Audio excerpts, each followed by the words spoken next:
¿A poco no el té con manzanilla se lleva con todo?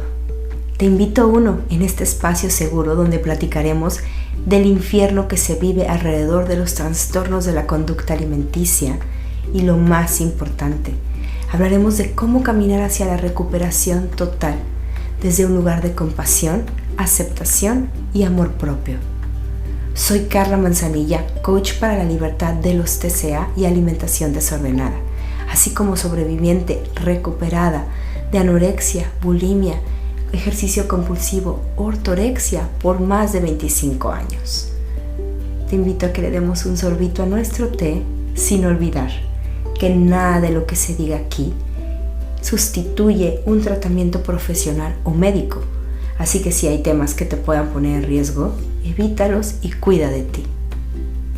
Sin más que decir, escuchemos el episodio.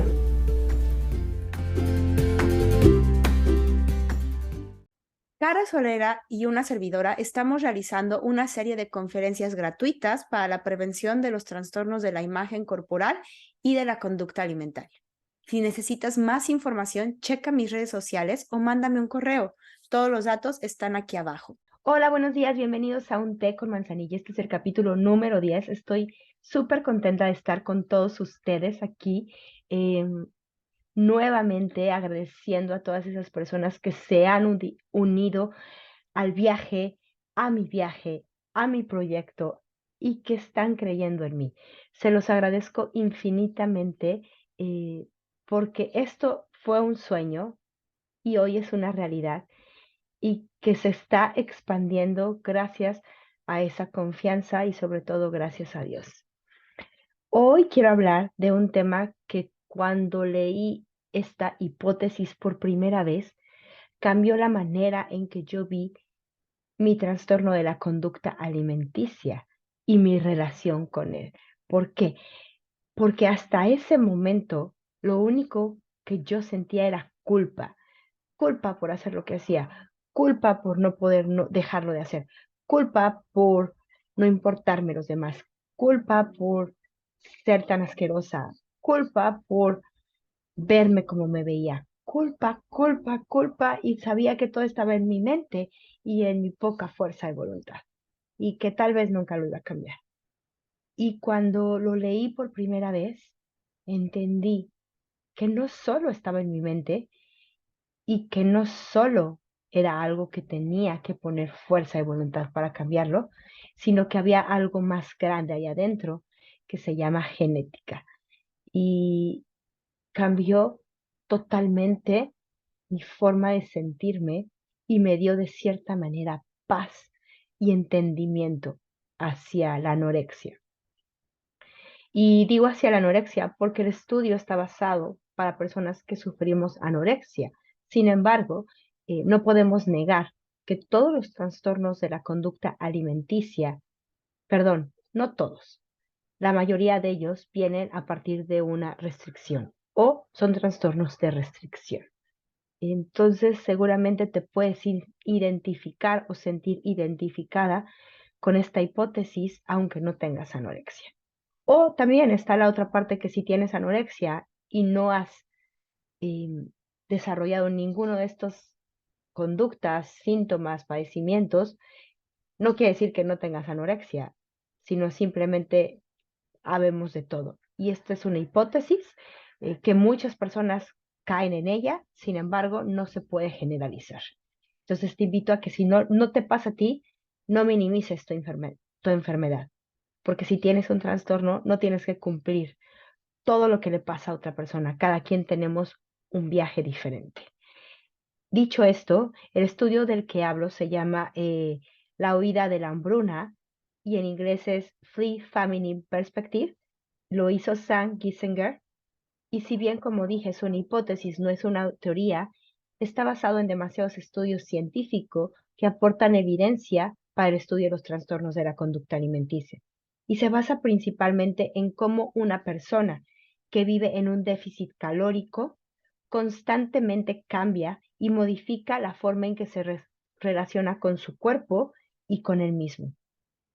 Kissinger señala que así como en la prehistoria, Los humanos tuvieron que migrar en muchas ocasiones a territorios o ambientes más favorables, porque en ese momento la comida o el riesgo se incrementaba por vivir ahí. Entonces los humanos de esa época lo que hacían era agarrar todas sus chivas, lo que podían, y empezarse a mover. ¿Y esto qué tiene que ver con la anorexia? Bueno, porque de la misma manera sucede, es como algo en nosotros se activa que nos hace sentir que tenemos que huir de ese lugar en el que estamos. Y esto es de manera muy inconsciente y a lo mejor te estás preguntando, no, yo no siento que tenga que huir. Yo solo no tengo hambre y me gusta hacer ejercicio. Yo no siento que tenga que huir. Pero espérate, te invito a que te quedes un poquito más para que entiendas de lo que estoy hablando. Entonces, en ese momento, vete como un poquito a la prehistoria y ubica, seguramente has visto películas de los cavernícolas, donde de repente pues la comida se acababa, ¿no? Y entonces lo más importante en ese momento era salir de ese lugar y agarrar a todas las personas que pudieran y comenzar el viaje a un lugar totalmente desconocido, que no sabíamos cuántos días se iban a tardar en llegar a este nuevo lugar y habitarlo. Por lo tanto, el cerebro mandaba señales para crear respuestas hacia esta necesidad de supervivencia. ¿Cómo? Tapando o bajando las señales de hambre porque no teníamos comida, porque no había forma de comer y tampoco podíamos estar buscando comida porque eso nos iba a retrasar el viaje. Entonces nuestras señales de hambre bajaban, pero nuestras hormonas del estrés subían, por lo tanto teníamos que movernos y nos movíamos sin necesidad de ingerir un cierto número de calorías. eh, Aún y cuando viviéramos en un déficit calórico por un tiempo, podíamos movernos constantemente y más rápido. Esa era la prioridad, movernos rápido para encontrar un nuevo lugar donde íbamos a llegar al festín, a comer en grande, porque iba a estar repleto de comida. Obvio, repleto de comida, hablo de los cavernícolas, iba a haber más animales, iba a haber agua, iba a haber a lo mejor más arbolitos, no es que hubiera una mesa enorme ahí con comida. Em, ¿Y esto cómo se relaciona con la anorexia? Ahora vámonos a nuestro mundo. Si tú has vivido en anorexia o si estás viviendo en anorexia, te invito a que veas si no se siente igual. Tus señales de hambre han desaparecido o no existen físicamente, o no las entiendes o no las ves. Realmente puedes pasar un día sin comer casi nada y sin sentir hambre. Pero por otro lado, tu necesidad de moverte es absolutamente inmensa e incontrolable. No se entiende. Tienes que, no solo digo hacer ejercicio, seguramente corres, seguramente has hecho ya horas de ejercicio y aún así tienes que seguirte moviendo. Entonces, limpias la casa, caminas a todos lados, em, tú alzas la mano para hacer todo lo físico posible en tu trabajo, en la casa. Y claro que sentarte se siente como algo muy malo, como si estuvieras haciendo un pecado, como si estuvieras realmente poniéndote en riesgo.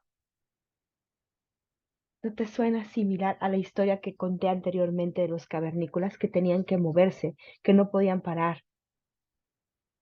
La diferencia es que esa huida a la hambruna en esos tiempos tenía un final.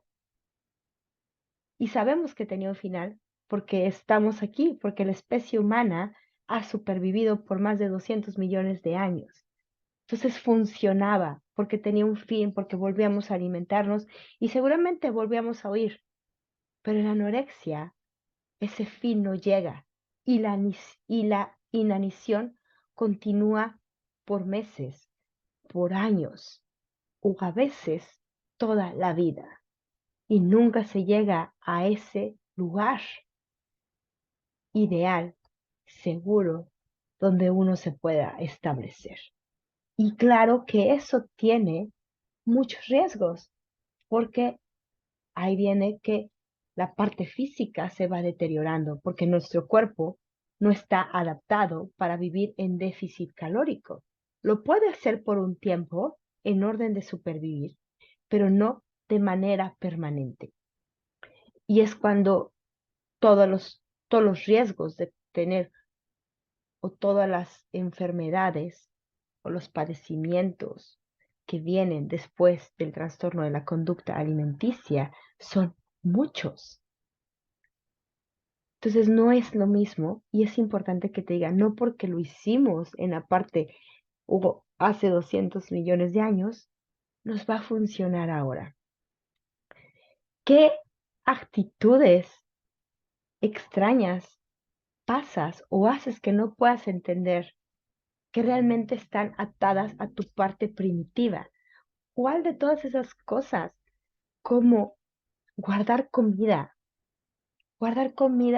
sin necesidad, solo la guardas, vas al súper solo a caminar y a ver comida, compras millones de recetas o las ves en internet o te metes a los TikToks para ver cómo cocinan? Todo tu vida está rodeado de comida. ¿Por qué? No es que la comida no te interese, es que sabes que necesitas comer, pero no estás en un lugar seguro. Y no va a pasar hasta que tú creas, hasta que tu mente vea que hay un lugar seguro. ¿Y eso cómo sucede? La única manera que sucede es comiendo. Uy, esa es la parte difícil, porque si no hay comida, si el cerebro no recibe comida, no va a saber que ya no tiene que huir. Y es la parte complicada, porque lo que te da tanto miedo, lo que no puedes hacer, lo que no sientes la necesidad de hacerlo, es lo que tienes que hacer: comer, restablecer tu peso, dejar el déficit calórico. Y es la única manera en que tu cerebro y tu mente y tu corazón van a entender que por primera vez están en un lugar seguro, que hay un lugar en el que pueden descansar y que se pueden tomar el tiempo para comer. No sé cómo te sientas al escuchar esto. Obviamente está súper resumido. Voy a dejar unos links por si quieres investigar, por si quieres leer más.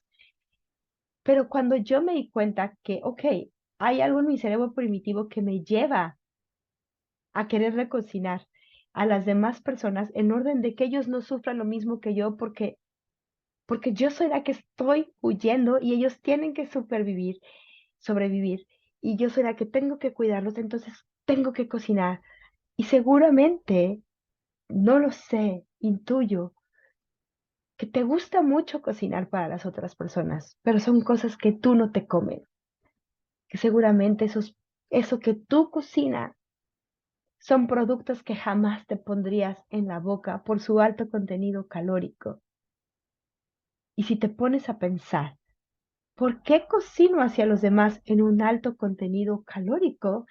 ¿Por qué cocino para los demás algo que yo no me comería? De cierta manera estás cuidando a tu tribu. No quieres que ellos vivan lo que tú estás viviendo. Y es brindar esa seguridad que tú necesitas, pero como no te la puedes dar, la das hacia afuera. Y eso también está en este estudio. En este estudio también está la conducta, creo que ya lo mencioné, de guardar comida. Y es muy extraño, pero empezamos a guardar comida, empezamos a guardar objetos, empezamos a comprar ropa que no nos ponemos, cosas que no usamos, solo por el hecho de guardar, guardar, guardar, guardar. No sé por qué razón, solo se siente bien. Y obviamente no tenemos el derecho a usarlo, no tenemos el derecho a comerlo, pero nuestra seguridad también se basa en ver que lo tenemos. Otra conducta que nombra Giesinger aquí es esta parte. de es imposible el descanso. Y en muchos estudios se ha visto que las personas con trastornos de la conducta alimenticia, el sueño, la parte del sueño se ve mermado en muchas formas. Las personas duermen menos, las personas tienen menos necesidad de dormir, sin embargo el cansancio es extremo, pero no pueden descansar, no se pueden sentar, no pueden tener un rato de paz, no se sienten cómodas no haciendo nada. No está en su cabeza o en nuestra cabeza tomarse un break. Y es algo tan compulsivo que ni siquiera es de, ok, me voy a aguantar y me voy a sentar. Si te aguantas y te sientas con esa compulsión de movimiento, vas a terminar frustrada, enojada, de mal humor, porque viene de una parte tan interna tuya que no la puedes controlar. Y te cuento estas conductas a manera de darte como un abrazo ahí y decirte, ok, si estás pasando esto, no eres tú precisamente quien lo esté creando, no es solo tu mente, es algo más allá que no controlas por el hecho de que sigues viviendo en un déficit calórico. El switch se apaga, esa es la buena noticia, el switch se apaga cuando llegas a tu peso ideal para ti. Y lo aclaro para ti, porque no tiene que ver con el BMI o el índice de masa corporal, no tiene que ver con las tablas del médico, no tiene que ver con lo que tu entrenador físico te dice, no tiene que ver con nada de eso, porque el único que sabe cuál es tu peso ideal es tu cabecita, es el único, y tu cuerpo. Y cuando ellos se sientan que tienes ese peso ideal para ti, es cuando el lugar seguro va a venir. Y es cuando el switch se va a apagar. Mientras eso no, nunca vas a estar en ese lugar ideal. Y a lo mejor puedes intentar una y otra vez, intentar, intentar, intentar. Y a lo mejor ganas peso, pero tienes miedo porque según tú ya estás en un peso ideal o en el mejor peso o en un peso sano, ya ganaste peso, ¿qué más da? Pero si tu cuerpo no tiene el peso o el set point que necesita, así ganes peso, no va a ser suficiente. Y esa es una de las partes, entiendo, más complicadas del tratamiento. ¿Por qué? Porque no solo tienes que comer, tienes que aceptar que tú no controlas cuántos kilos vas a tener que subir. Porque si lo controlas tú, entonces entra a tu control y no al control de tu cuerpo. Y aquí el que tendría que estar en el control de tu peso es tu mente y tu cuerpo. ¿Cuál va a ser ese peso? Pues nadie lo sabe, solo está escrito en tu ADN y tendremos que confiar. Y la buena noticia es que cuando confías, de repente empiezas a sentir hambre, de repente dejas de pensar todo el tiempo en comida, de repente te puedes sentar, de repente puedes descansar y de repente te encuentras viviendo una vida maravillosa, maravillosa comparada con la que vivías, porque no quiero romantizar que cuando te curas o te sanas de un trastorno de la conducta alimenticia, todo es rosa y no tienes más problemas y tu vida solo brincas de alegría. Eso no es, tu vida sigue siendo la misma, solo que ahora tienes diferentes razones y diferentes herramientas y diferentes modos de vivirla y de disfrutar.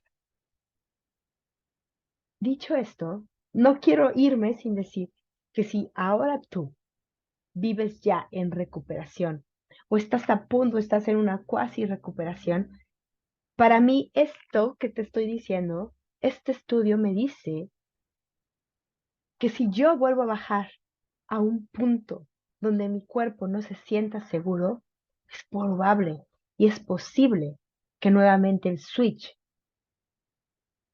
primitivo se vuelva a activar y nuevamente, sin darme cuenta, empiece a caer en conductas que me van a dañar. y que me van a regresar a un trastorno de la conducta alimenticia. En pocas palabras, digamos que soy alérgica a las dietas o somos alérgicas a las dietas o a un déficit calórico. ¿Por qué? Porque eso nos puede regresar al infierno del que ya salimos.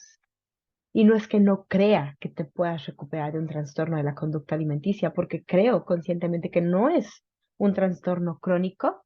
Sin embargo, tienes que asumir que existe una parte biológica que la puedes activar si tú te vuelves a restringir y si vuelves a poner a tu cuerpo por debajo de ti y tú crees y le das el control al trastorno de la conducta alimenticia. Te invito a que vuelvas a escuchar este episodio si fue mucha información. Te voy a dejar algunas notas ahí abajo por si quieres estudiar algo más.